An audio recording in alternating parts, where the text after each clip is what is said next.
Hey everybody, how's it going? Thanks for joining me this afternoon. I've got a great stream with a great guest that I think you're really going to enjoy. You might also enjoy this fine beverage. Yes, this one beverage that has definitely not paid any money to receive this on air.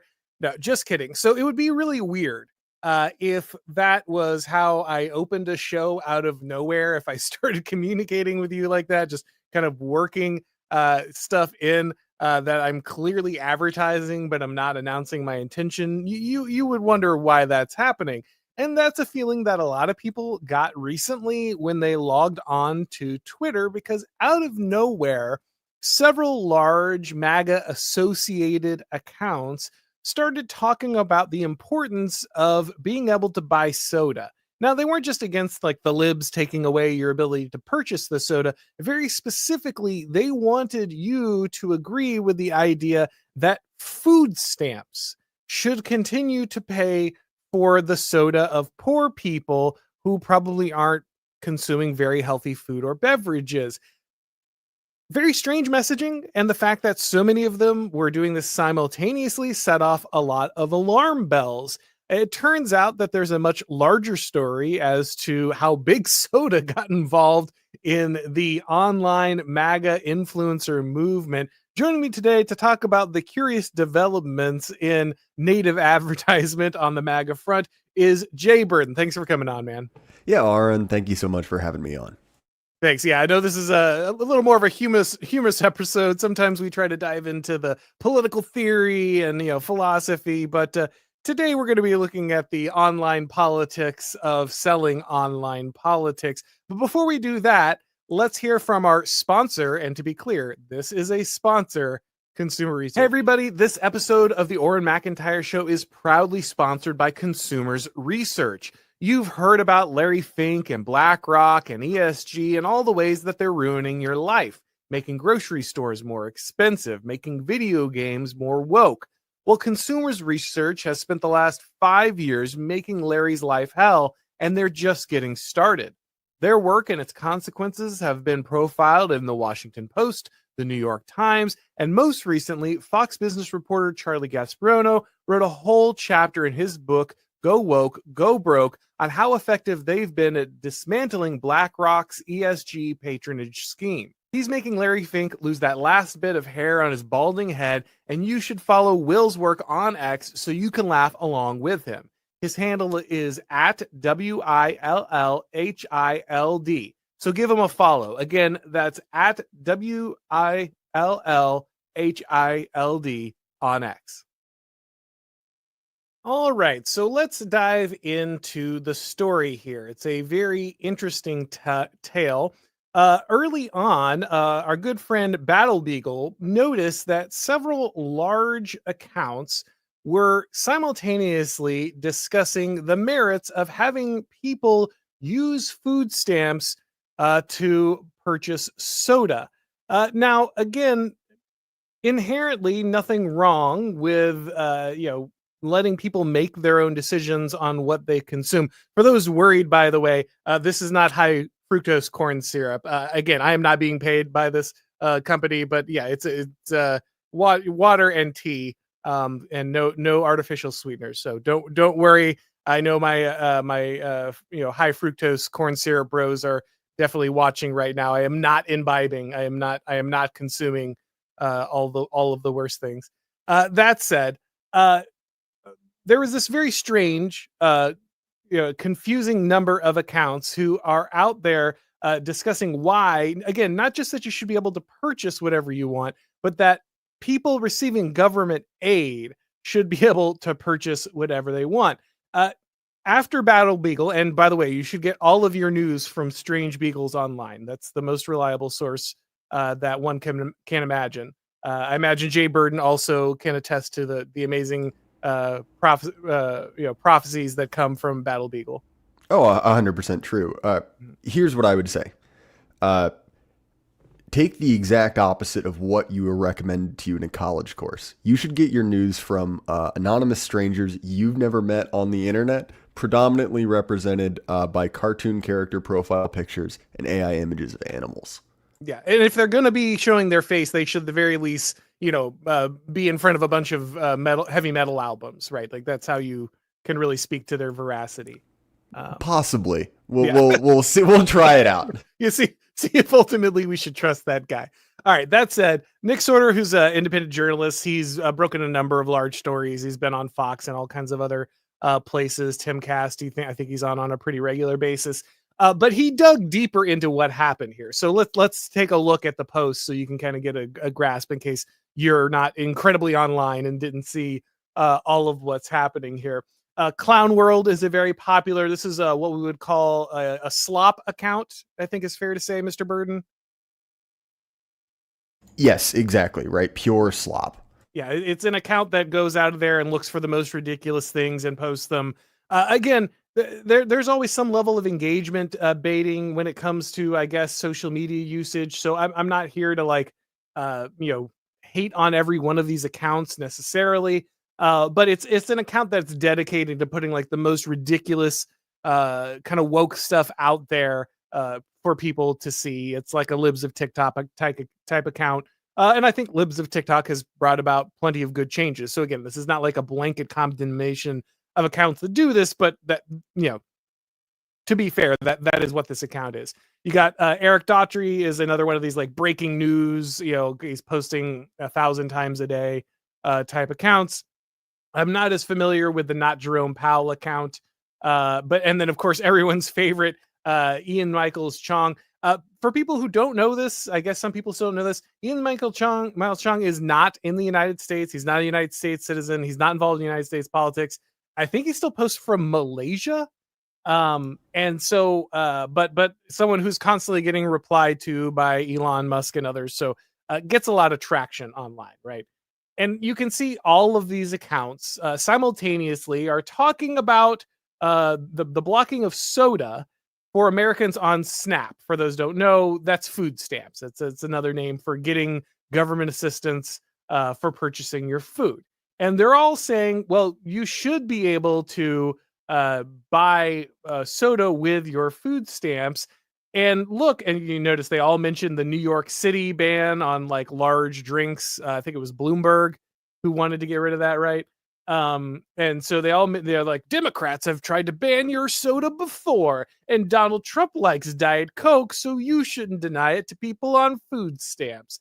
Now this is obviously paper thin. Like I think anyone paying attention would of course know that there's a large difference between people being able to make a choice as to whether or not to drink a 40 some odd ounce Big Gulp on their own with their own dollar or whatever a Big Gulp costs, as opposed to having it subsidized by the taxpayers, right? Like you can buy lots of things that are very nice if you can afford them, but I shouldn't be forced to pay for them. And you could buy, lots of things that are bad for you, but I shouldn't be forced to pay for them. But for some reason, all of these people who should be relatively right-wing and familiar with the concept of people on welfare and food stamps not being able to buy whatever they want were suddenly very pro-soda for some reason. And so, very obviously, this was picked up.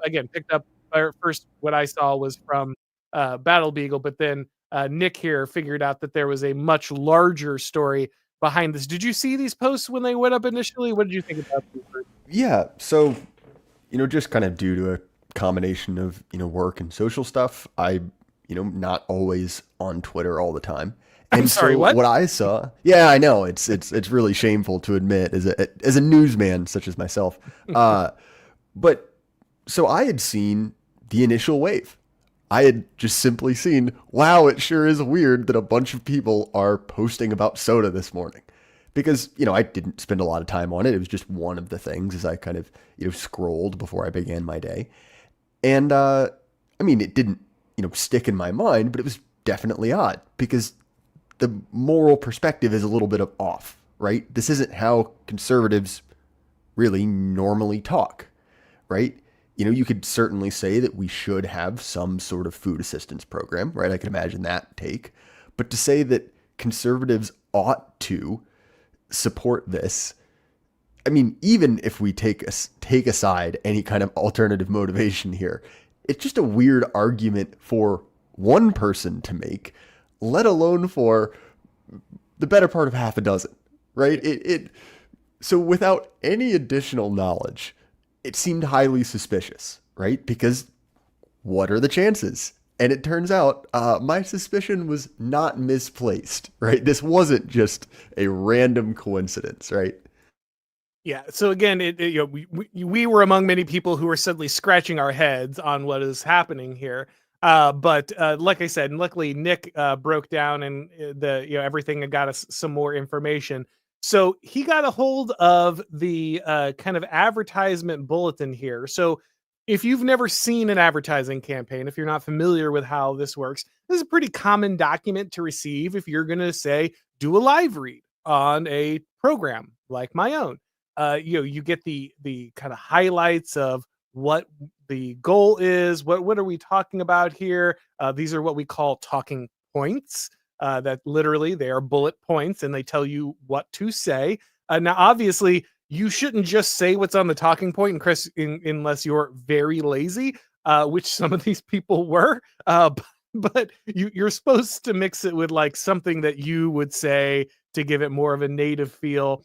You'll see the instructions here. For instance, make sure you put a picture with Trump and a Diet Coke, or you hit his love of a Diet Coke, and they have a link to a story from a conservative outlet about the left's war on soda. So this is kind of exactly what you expect. Some things to say. Here's some instructions on how to post, when to post. Don't put your posts too close together. Don't make it clear. Make sure you deliver on time. We make sure that everything's public. It gives you a breakdown, right? So you have this company called Influenceable, and they put together this advertising setup here. Now, I'd like to be clear. Again, I want to put all these cards on the table. Obviously, we just did an advertisement on this show. Advertisements are part of media.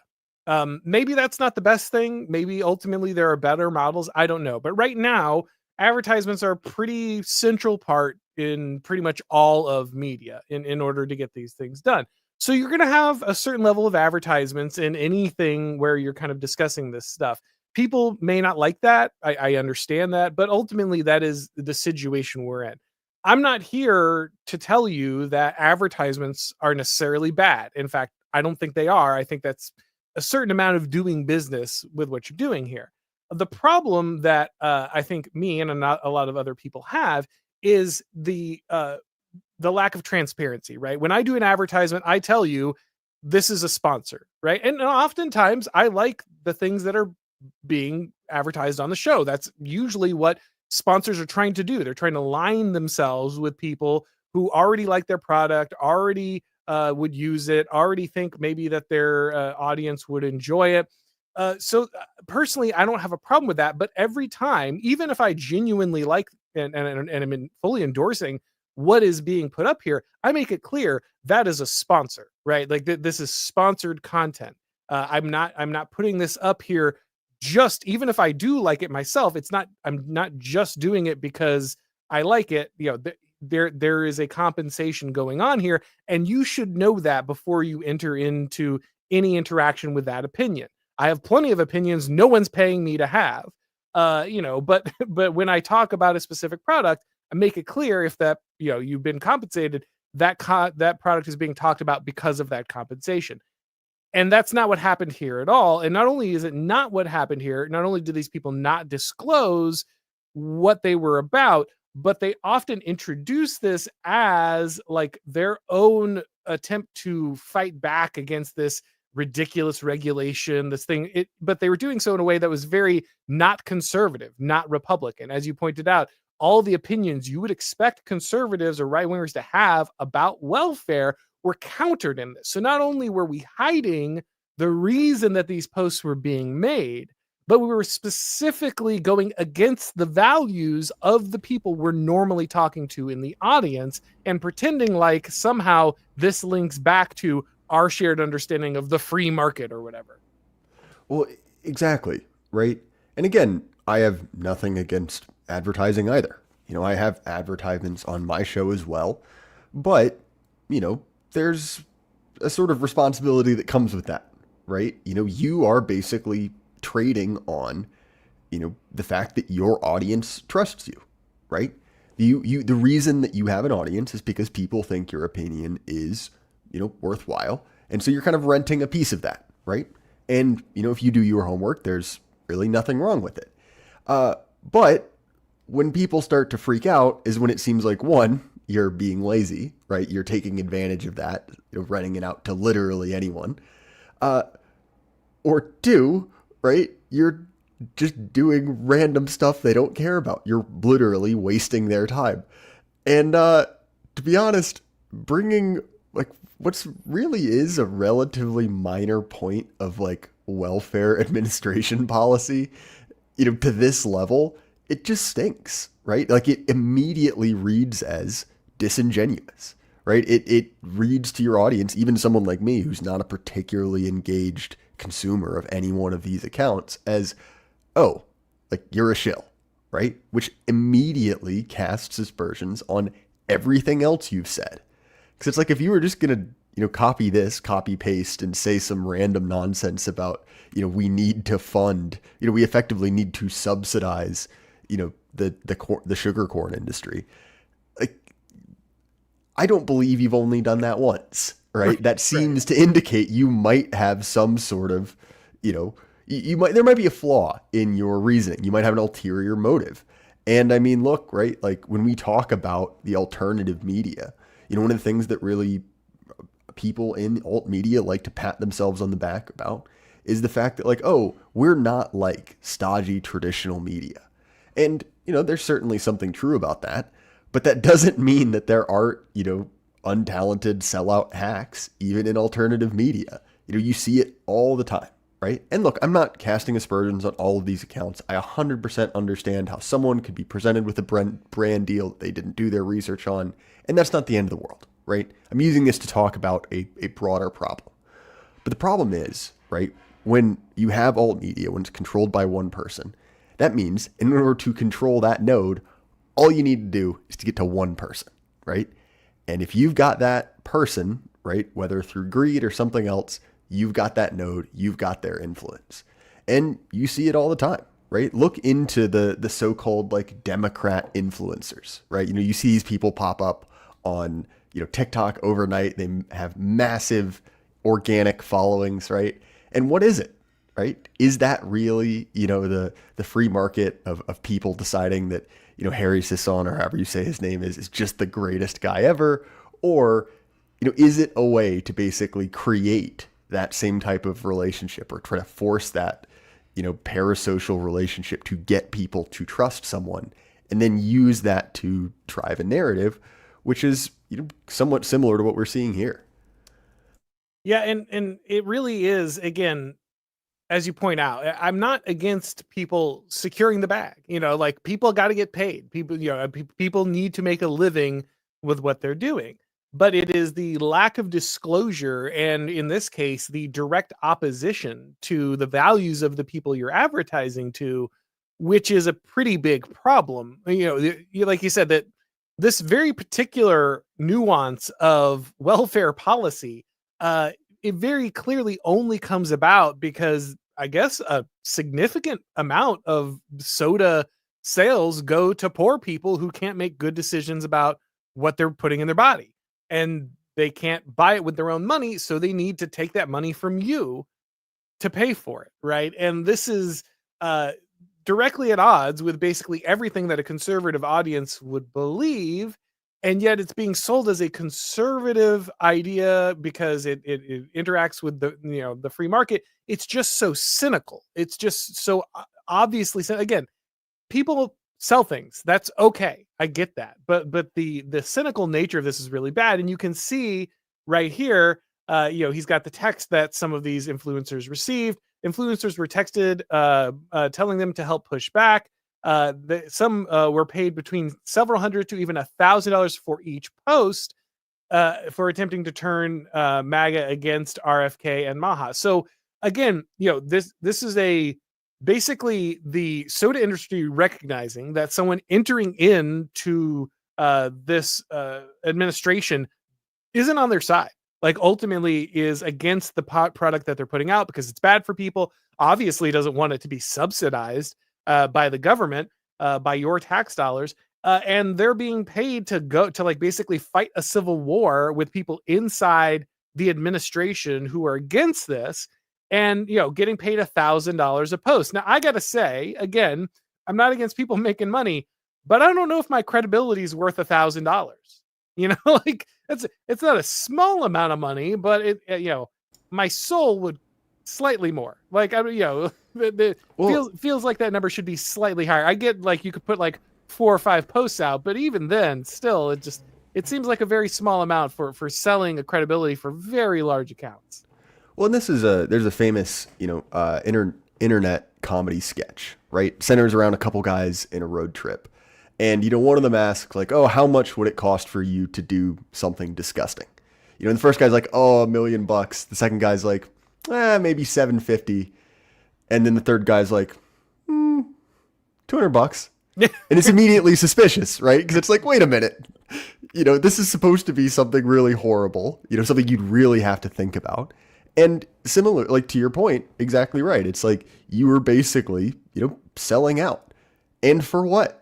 I mean, I'm not saying it's good, but you couldn't really blame the guy, right? If it were a villa in, the Alps or something, it's like, all right, well, fair enough. I understand the appeal. Right. But for what's, a couple $100 to, effectively sign out to, or sell out to, big soda, it's like, I mean, come on.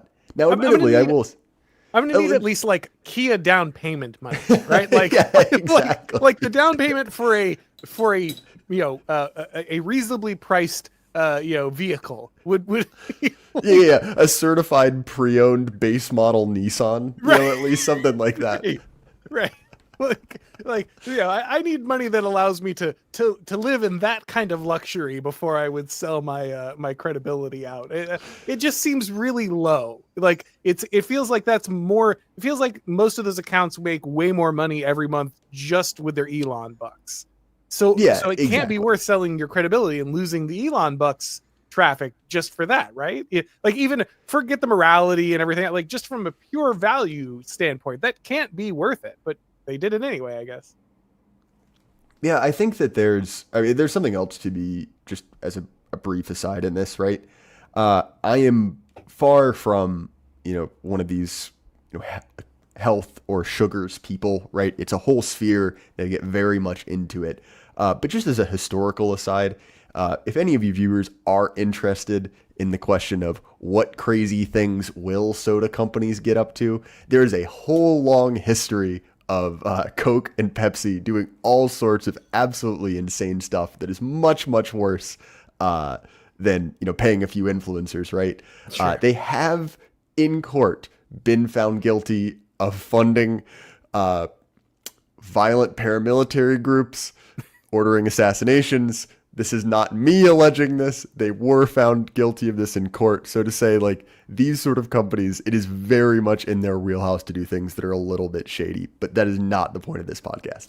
Yeah, go full United Fruit Company, take over some, few Latin American republics. Yeah, exactly. Right. So he points out here that along with apparently setting up assassinations, there's also the lobbies that are, so none of these people probably got directly approached by Coke or Pepsi. They probably didn't even get approached by Maribev. Obviously, they got approached by this influencer company, but they're going, Maribev and these other, lobbying organizations are likely to, be the ones that hired something like Influenceable. He points out the link there to the conservative articles that could appear.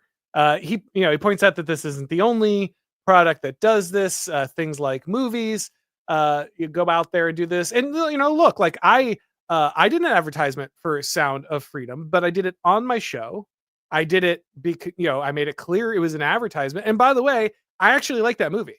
I think it was a good movie. I gave it a personal endorsement in my advertisement of it, but only because I had already announced it's an advertisement. This is not just me, going on about a movie I just saw, but also I genuinely thought it was a good movie that I think people should see. So again, I'm not against, advertisements, campaigns, people getting paid, but it is just kind of amazing that, people can't just say that, and that instead we're kind of like burying these campaigns and trying to, lose a lot of our credibility over the fact that, make a few extra $100. Again, when you're in this business, when you're doing what you're doing, there's two types of people, right? It's like you've got entertainment and credibility.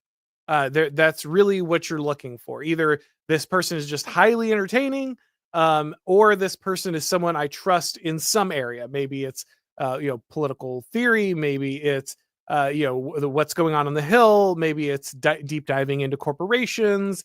They have a research skill. That maybe it's history. There's something about this person who that has built a certain level of credibility with me. And if you're someone who has built an audience on that credibility, it just seems very, very foolish and short-sighted to sell it for such a low price. Like, again, there's all the morality involved, but even if you just sidestep the morality for a moment, just from the cost benefit analysis, I'm sorry, I know I'm kind of going on about this, but it just kind of blows me away that you would work so hard to amass a following with a lot of people who kind of ultimately trust you, and then would be like, yeah, but like for the cost of, I don't know, like going to the movies twice, I could burn all that. And yeah, that'll probably be worth it. Well, and there's two things as well, right? Which is one, what was the nature of this advertisement or endorsement, right? If you have a website, there are banner ads on it, and we all kind of know what the game is there, right? That's not really an implied endorsement. People just pay for advertising space, right? But if it's a post, right, that you are making yourself from your account and you're not marking it as an ad, that's sort of a weird slimy thing legally. But also, right, you were speaking using your own voice, right? You were saying, this is what I think. We as a group should think this about this, not, thanks for sponsoring me, here's why you should like the product, right? It's different, right? It's not really a clean ad anymore. It's an attempt to influence opinion. Now, I think there's some interesting things to look at in this past just, is this a bad thing that happened? Which is one, why do they target those people, right? People connected, broadly speaking, to our spheres. Well, okay, like you could say, Donald Trump is at least popular enough to be president, right? So we should, look at, his base, right? Okay, that's probably some of it. But I think there's another kind of interesting implication in that, right? Which is the transition from, let's just say 2 to 3 years ago, when people like you and I, Auron, are domestic terrorists, right? I'm not saying literally, but we were being called domestic terrorists. How the FBI or Joe Biden would have described us. Yes, exactly. In heavy scare quotes. Forgive me about that. You have this kind of like, Joe Biden with his fist in the air in front of a blood red banner, shaking his fist at the sky and saying, we're coming for those people, to, some of the biggest corporations in the world dedicating their time to molding their opinions on advertising. Right? Like, that's a remarkably fast transition. And I think that indicates a shift in cultural attitudes and cultural water, right?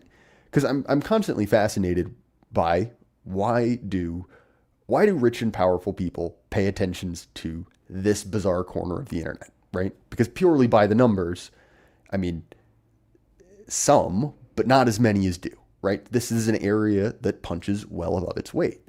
And I think what's been realized, and this has been remarked upon since, much, much earlier, if you look at a place like 4chan, that there are places that are generative, right? They produce ideas that go elsewhere.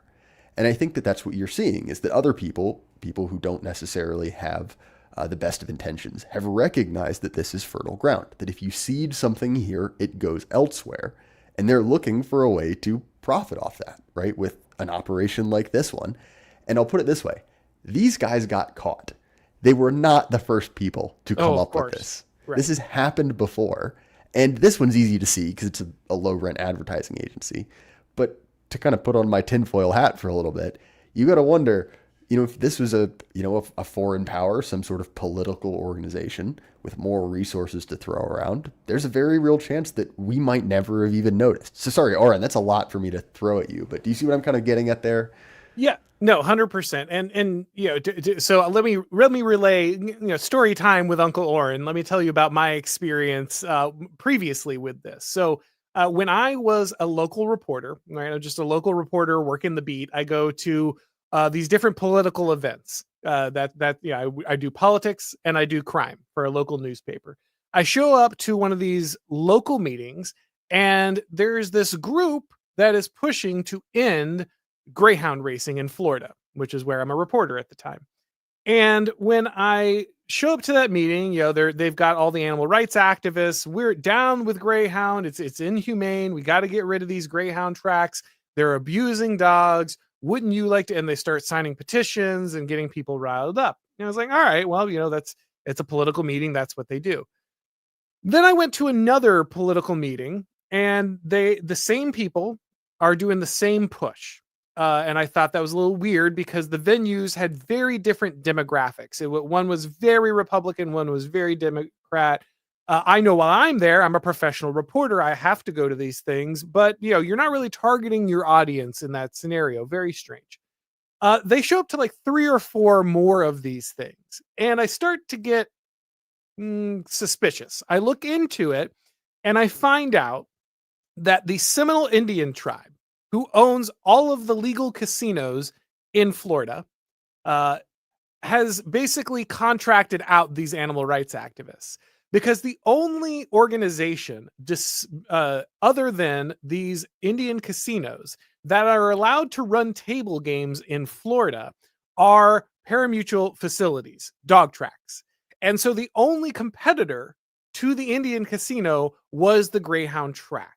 And so there was not some organic groundswell of support for getting rid of dog tracks. There was not some genuine concern over the condition of dogs. There was not some relatively passionate people who were out there just fighting for the rights of animals.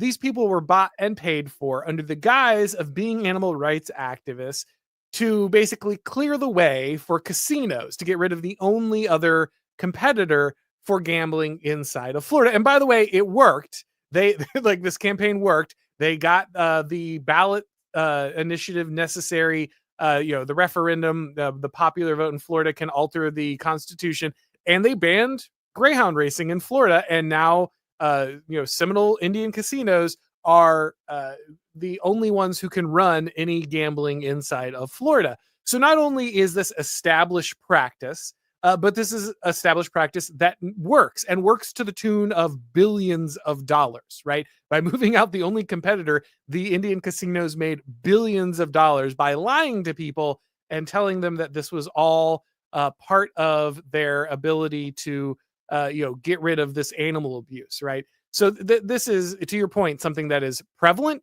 This is a time-tested, thing. It works, and it makes people lots and lots of money.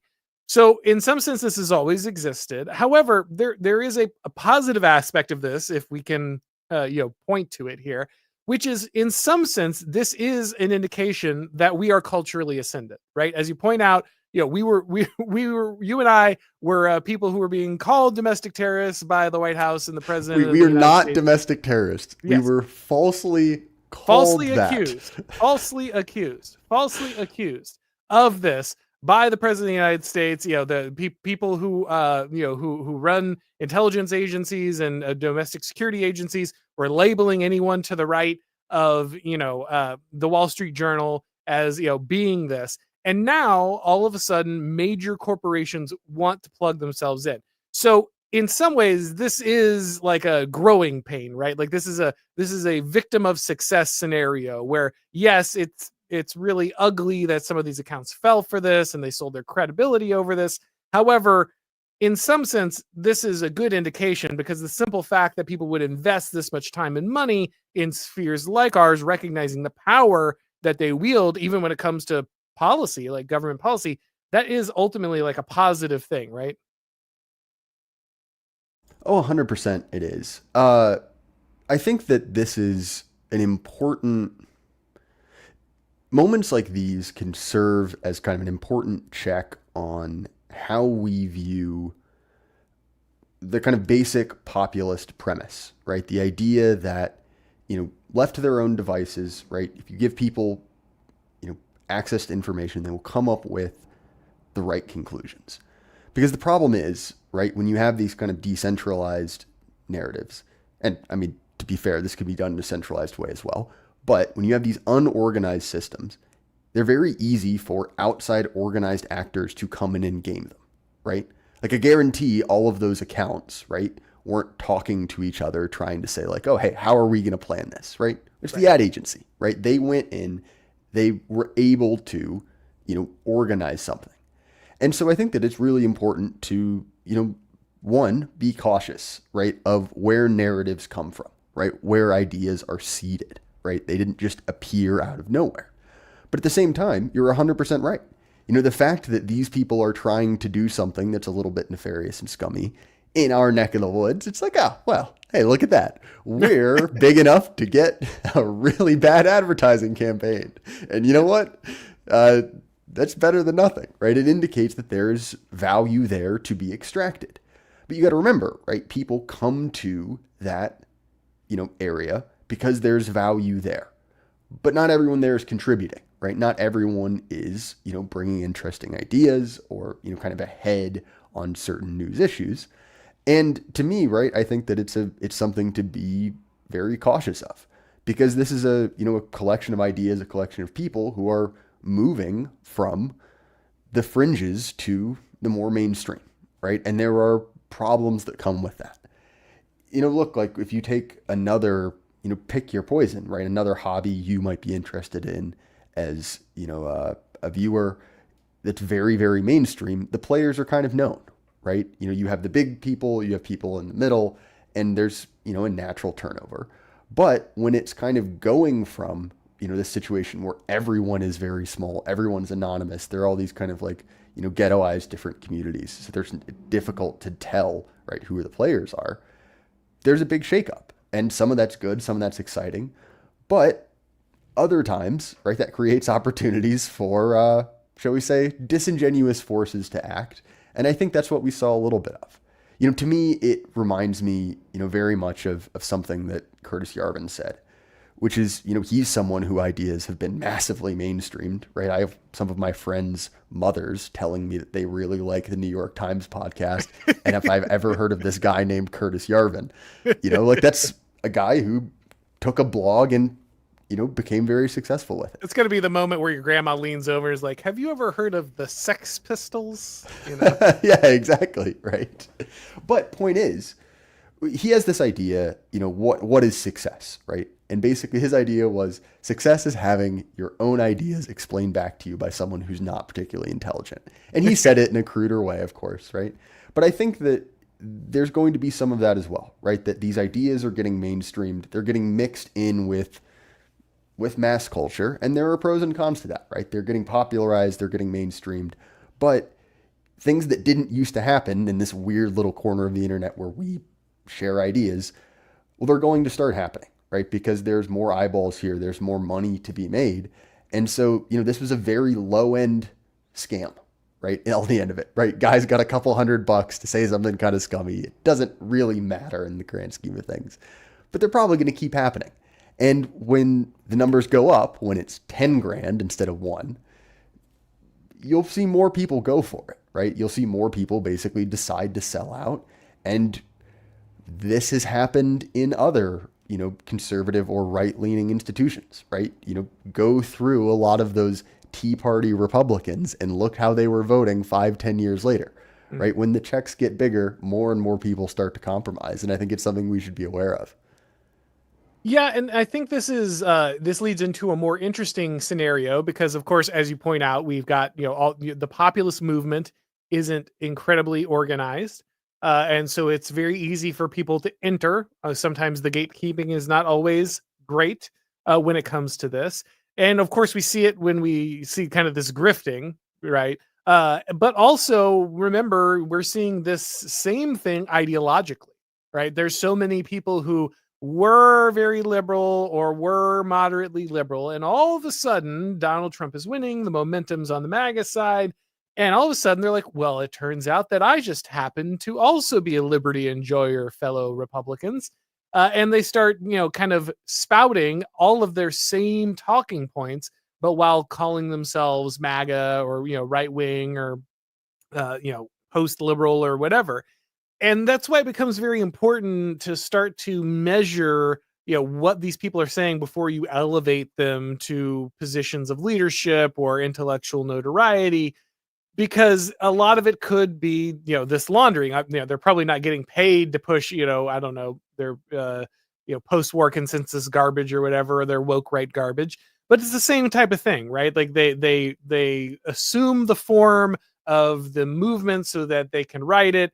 They don't have the values, or they don't ultimately align. But if they present themselves in a certain way, they throw a few memes in there, they say that they're based or something like that, then they can start pushing, well, if you believe in liberty, then obviously, ultimately, you can't really be for a society that promotes Christian values, because that, you can start getting that kind of stuff.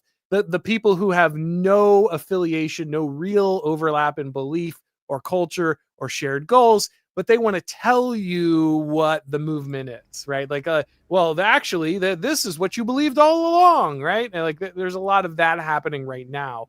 And so this is very obvious and very crass with the money, but we're getting an ideological version of this as well. And it's just as important, if not much more important, actually. I'd rather people make a few $100s off of big soda, but more or less you like keep pushing for closed borders and reduction of insanity by introducing Christian values into government structure, rather than, but the other way around. But ultimately, it's just as important to gatekeep, those people who are pushing these non-aligned values under the guise of making America great again, as it is to watch out for, these guys who are pushing, the importance of being able to buy a, large Coke with your, with your food stamps. Well, certainly, right?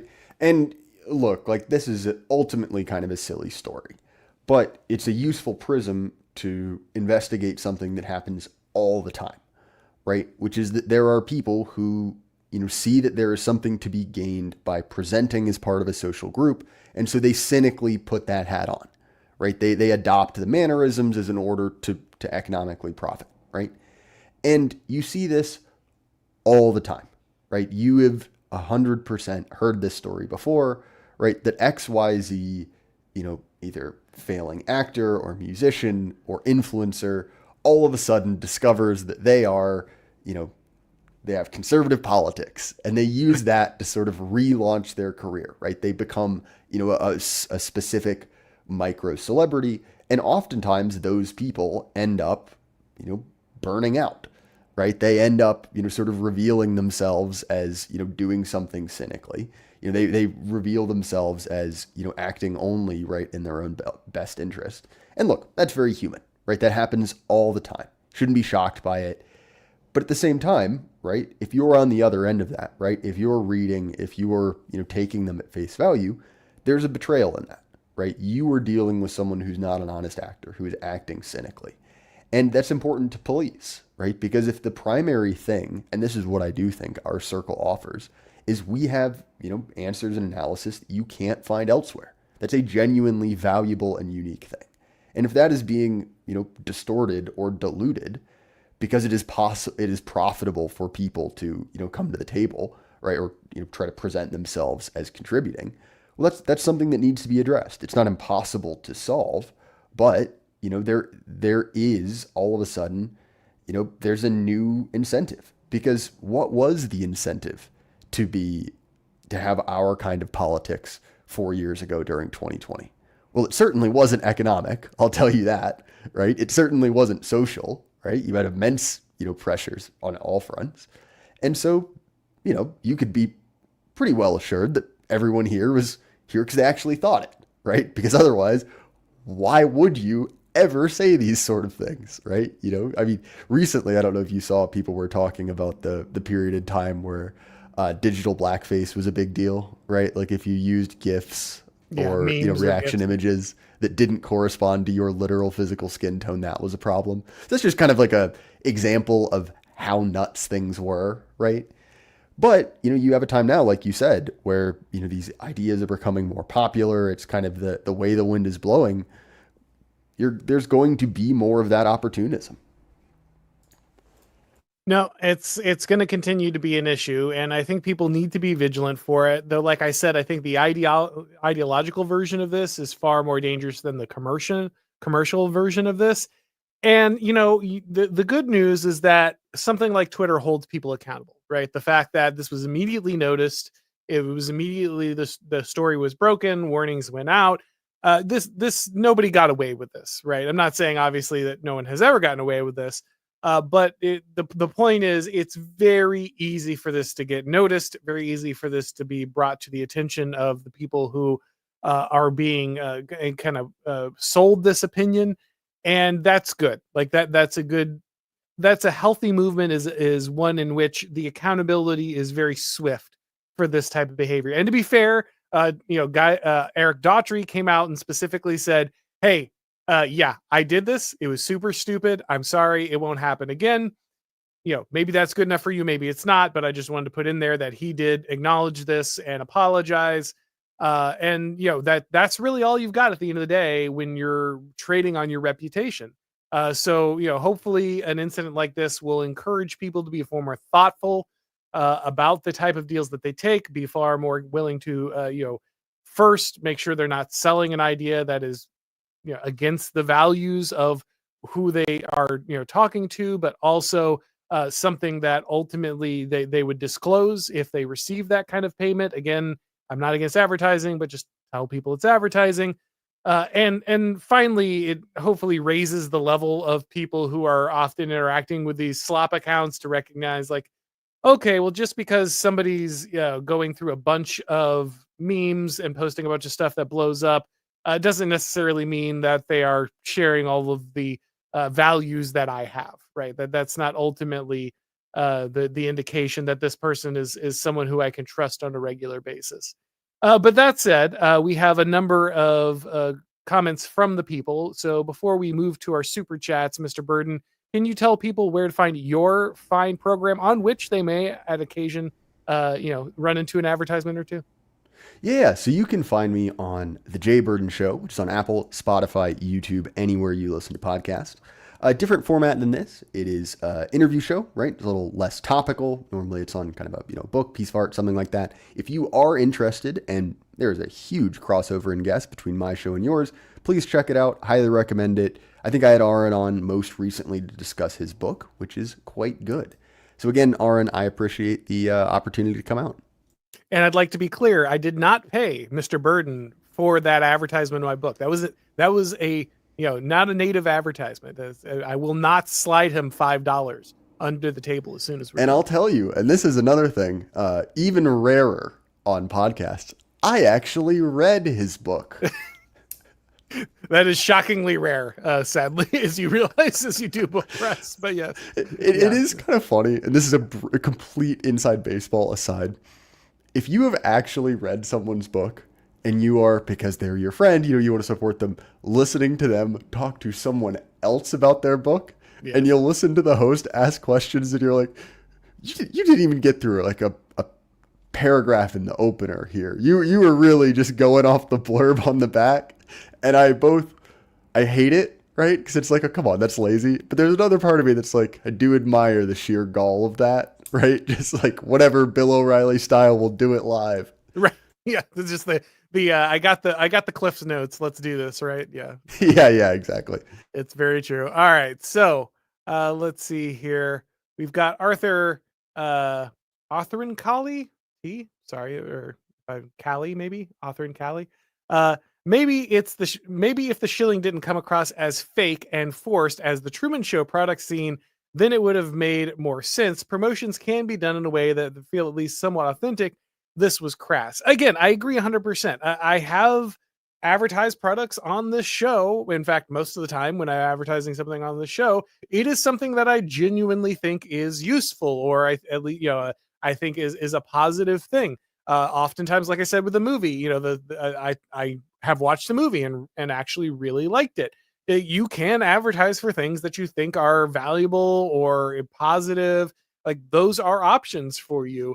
But ultimately, you either way, you should make it clear it's an advertisement, right? Like even if you're advertising for something you don't like that happens, I guess. But like, just say it's an advertisement. It's that simple. It's the desire to do the native advertising where you kind of walk into a otherwise normal looking post or video or whatever, and then halfway through you realize, oh, this person is just selling me something.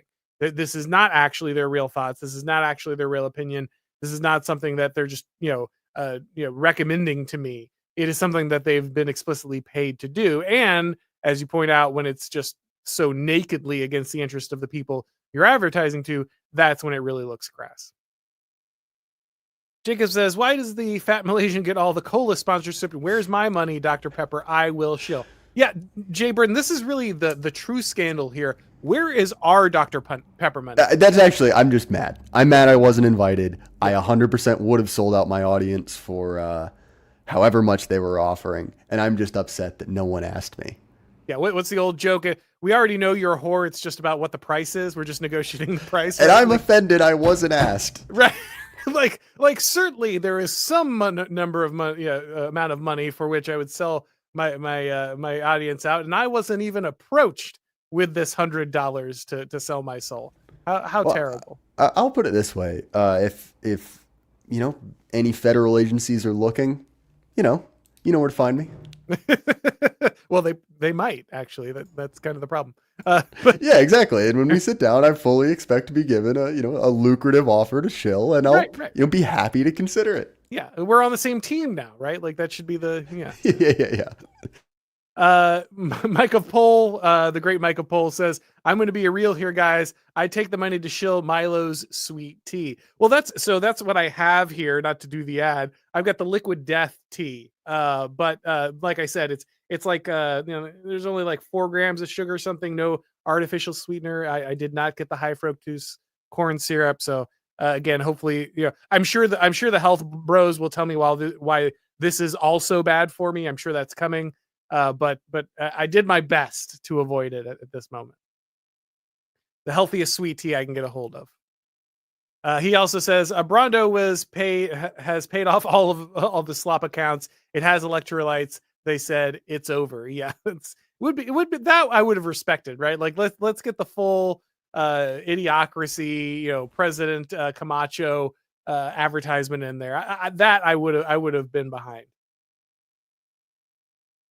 Yeah, I mean, look, beverage has the electrolytes that kids on Snap crave. That's right. We'll need to work with the slogan a little bit. We can get it there. I do love that it was about like making people pay for the soda of poor people. That was my favorite. It's just like, I don't know. That's so dumb. It's dumb. It's incredible that they thought they were going to get away with it. It's such a bad tact. It would be like if you were trying to like infiltrate like lefty Twitter to say, kids need to listen to their dad more to buy steak. It's like, do you not understand what audience you're dealing with, right? Yeah, this is quite literally the biggest miss. Yeah, my native advertising for selling, Smith and Wessons to liberals, right? Like that would be the equivalent. The new F-150 has an even bigger engine. Right. Yeah. Just amazing. Anyway, Robert Weinsfeld says, off topic, but maybe interesting because of an Austrian painter's love for Coca-Cola. They only sell off-brand sodas today at the Eagle's Nest. I cannot say that I was familiar with any of those associations, but thank you. Jacob says, I have less of a problem with people using Snap to buy sugary drinks than I do seeing the women using food stamps, wearing her big hoop earrings, and leaving the Kroger parking lot in a very nice SUV. Well, yeah. How do you think that you buy the SUV? How do you think you have the money to not get the SUV repoed? Because the government's buying all the food. That's the whole point of the problem, right? Like people who are gaming the system could probably feed their children. They're choosing not to, and then using your money to buy these things. So I hear you. Yes, that is the more infuriating aspect of it. But these are very connected. There's a causal relationship here. Thimplar says Big Soda knows that you're live, Jay. Yep, they're coming for you. It's a good time to post that you don't have any information that would lead to the arrest of Big Soda Yeah, manufacturers. it's true. Maybe that's what will finally take me down is my disparaging remarks about the Coca-Cola Corporation. If you find me, floating in a bathtub full of Mr. Pibb, you know what happened. It's dropped weights on his own neck while drinking a Dr Pepper. Yeah. Yeah, he shot himself twice in the back of the head while holding a full 6-pack of Diet Coke. While enjoying a Mountain Dew as his constitutional right as a red-blooded American. Exactly. His hastily written suicide note said, "I'm so sorry, guys. We've got to get this back on Snap EBT." Yeah, it's the fact that poor people are being denied Baja Blast as we speak right now is a crime against humanity.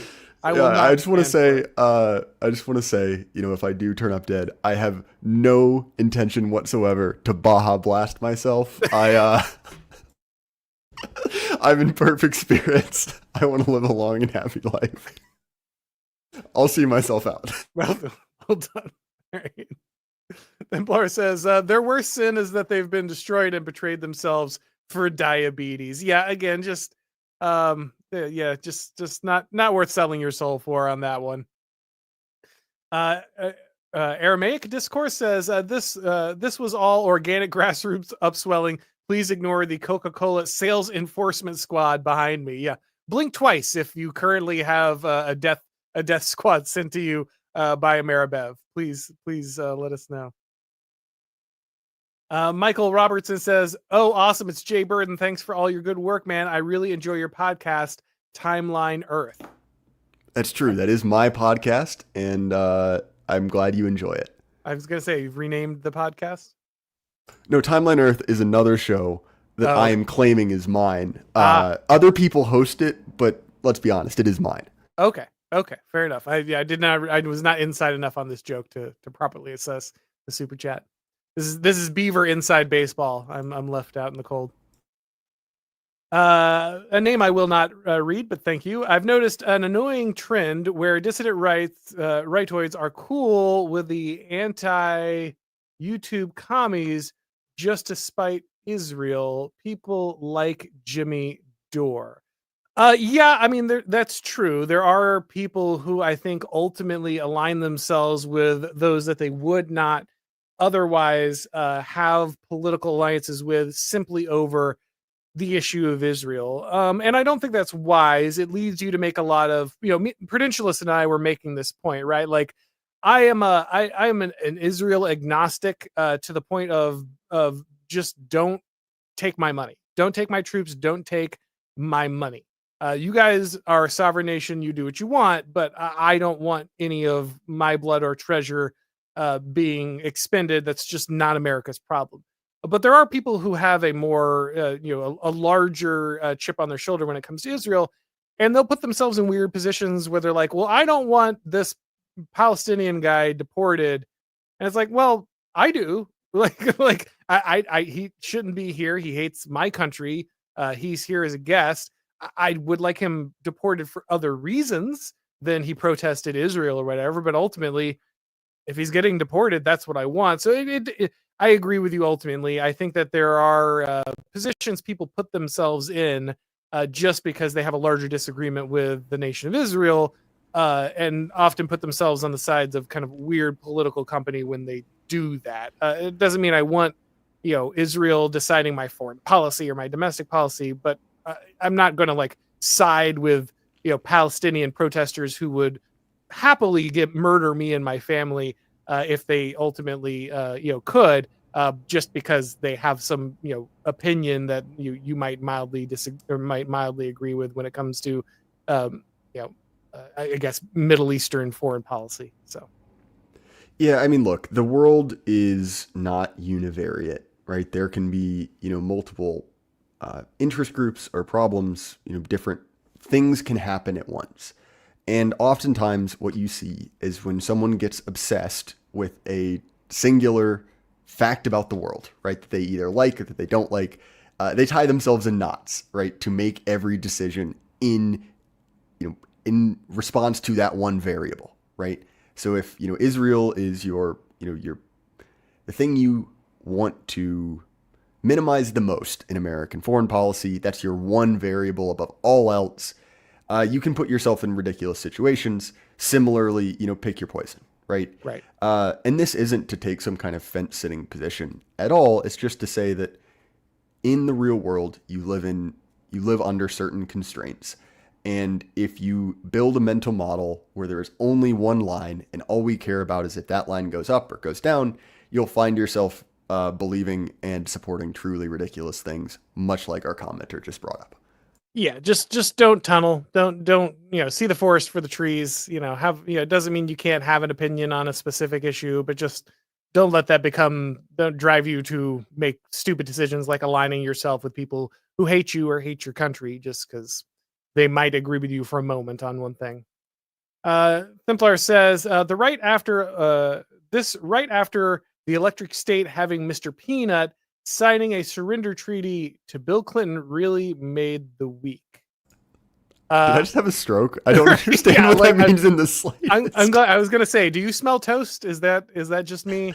I think so. I think the Electric State is a show. I've seen advertisements. I don't know anything about it. But I think it's like a streaming show or something.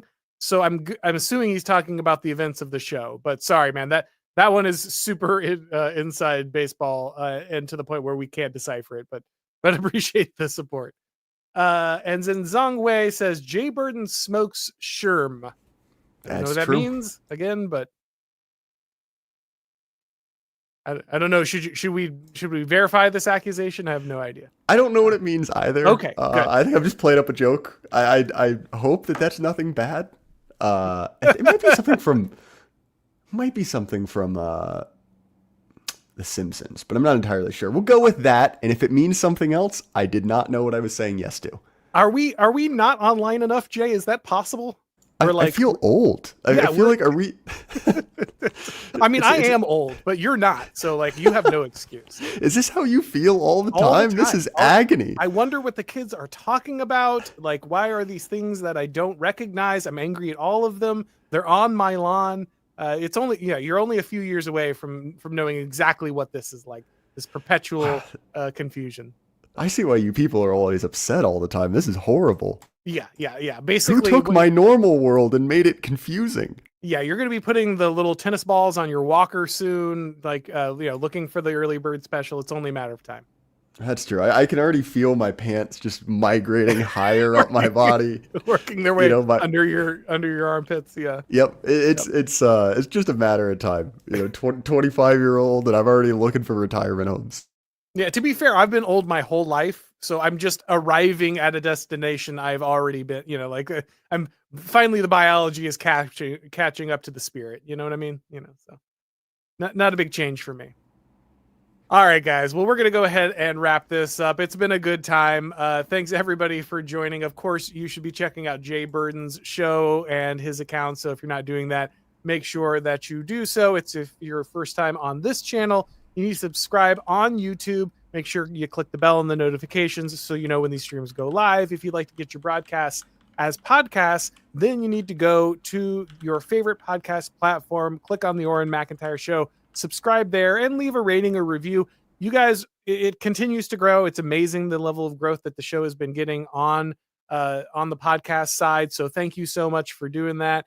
And of course, if you want to support the show, you can always head over to shopblazemedia.com. Click on the Auron MacIntyre collection. There's merch there you can pick up if you'd like to show your support. Thank you, everybody, for watching. And as always, I'll talk to you next time, but not about soda.